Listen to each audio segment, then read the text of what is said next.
ഒരു തെറ്റും ചെയ്യാത്ത, ഒരു കുറ്റവും ചെയ്യാത്ത അള്ളാഹുവിൻ്റെ അടിമകളാണ് സൂര്യനും ചന്ദ്രനും എന്നത്.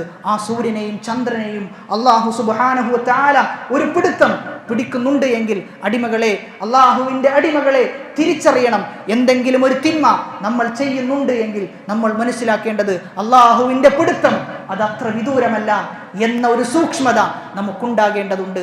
പലപ്പോഴും നമ്മൾ അനുഭവിക്കുന്ന പ്രയാസങ്ങൾ, നമ്മൾ അനുഭവിക്കുന്ന ജീവിതത്തിൽ എന്തൊക്കെ പരീക്ഷണങ്ങളുണ്ടോ അതൊക്കെ നമ്മുടെ പാപത്തിൻ്റെ ഫലമാണ്, നമ്മുടെ പാപത്തിൻ്റെ ഭാരമാണ് എന്ന ഒരു തോന്നൽ നമുക്കുണ്ടാകണം. ചിലപ്പോഴെങ്കിലും നമ്മൾ ആലോചിക്കാറുള്ളത്, അല്ലെങ്കിൽ നമ്മൾ സ്വന്തത്തോട് നമ്മൾ ആത്മഗതം ചെയ്യാറുള്ളത്, ഞാൻ ചെയ്ത തിന്മ എന്നിൽ മാത്രം ഒതുങ്ങുന്നതല്ലേ എന്നാണ് ചില ആളുകൾ വിചാരിക്കുന്നത്. നമ്മൾ മനസ്സിലാക്കേണ്ടത് മുസ്ലിം ഉമ്മത്ത് ഇത്രയും അധപ്പതിച്ചു പോകുന്നുണ്ട് എങ്കിൽ മുസ്ലിം ഉമ്മത്തിനെ എല്ലാ മതക്കാരും, എല്ലാ ആശയങ്ങളും, എല്ലാ ആദർശങ്ങളും, എല്ലാ പ്രത്യയശാസ്ത്രങ്ങളും മുസ്ലിം ഉമ്മത്തിനെതിരെ സംസാരിച്ചു കൊണ്ടിരിക്കുന്ന അവസ്ഥ, മുസ്ലിം ഉമ്മത്തിനെ കടിച്ചു കീറിക്കൊണ്ടിരിക്കുന്ന അവസ്ഥ എന്താണ് കാരണം എന്ന് അന്വേഷിച്ചു കഴിഞ്ഞാൽ നമ്മൾ ഓരോരുത്തരും ചെയ്യുന്ന തിന്മകളാണ് എന്ന തിരിച്ചറിവ് നമുക്കുണ്ടാകണം. അതുകൊണ്ട് നമ്മളിൽ ഒരാൾ ചെയ്യുന്ന തിന്മ അത് ഉമ്മത്തിനെ ബാധിക്കും, മുസ്ലിം ഉമ്മത്തിനെ ബാധിക്കുമെന്ന പൂർണ്ണമായ ബോധ്യം നമുക്കുണ്ടാകണം. വമാ അസാബകും മിൻ മുസീബ, നിങ്ങൾക്ക് യാതൊരു മുസീബത്തും ബാധിച്ചിട്ടില്ല,